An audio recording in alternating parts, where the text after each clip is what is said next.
So, you got Zion in the high post, back to the basket. You got Derek Queen in the right corner, Jeremiah Fairs on the left wing. On the right wing. Trey on the left wing corner, and Herb in the left corner. Cooper Flag is cheating off of Herb Jones. He got 1 foot in the paint. Derek Lively is cheating off of Derek Queen. He got 1 foot in the paint. PJ Washington cheats off of Fears. He goes to, I guess, kind of double Zion, more or less. Wasn't a full blitz, but he was creeping down to double Zion. Zion's back to the basket. He kicks it out to Fears for the shot. I'm not mad at Fears for the shot. I'm not mad at Zion for not taking the shot.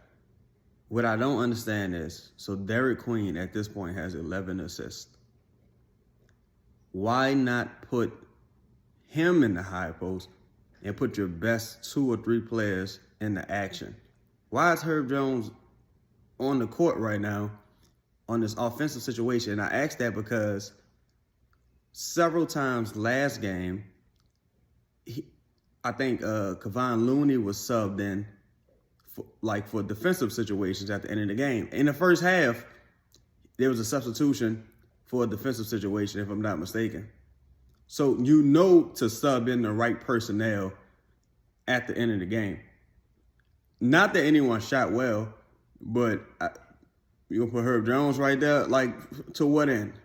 To what end? Why is Derek Queen in the corner right there?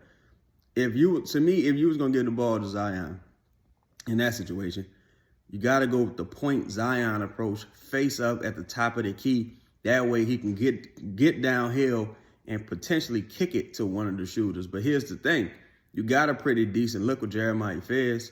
He just missed the shot. The reason why I asked about that rotation with Herb and Queen being in the corner, because let's say Zion, you do run point Zion, and he gets downhill, the defense collapses. If he kicks it to Queen in the corner, and Queen shoots it, are you happy with that shot? If he kicks it to Herb in the corner and Herb shoots it, are you happy with that shot? Why is Trey on the far left side? And I see so much about it was weird. I thought it was kind of weird. I really thought it was weird. Maybe in theory you'd say, well, if Zion got the ball in the high post and he turns and faces over his right shoulder, he could just pitch it to Trey. But if you go back and look at how Christie was guarding Trey, Christie is the only one that didn't cheat off of their man. Christie was I think he had his hands on Trey, if I'm not mistaken. He wasn't cheating off like Cooper was, like PJ was, and like Derek Lively was. I thought it was a bad play call. Bad play design. I think you should have put the ball in Derek Queen's hands because he already had 11 assists. Run the 2-man action between Derek Queen and Zion that worked earlier. Even if it's a 1-point game, you're in the bonus. Even if Zion go get fouled or something like that, he just made 6 free throws in a row. What are we doing? And these lineups, bro, these weird lineups with Jose, Hawkins, Herb, I think Peavy was in the lineup. It was just weird. It was a weird lineup. It's very weird with no Trey, no Zion, no Queen. Yeah, look, I understand you on the first night of a back-to-back, but you're supposed to try. You got to try to win one of the games.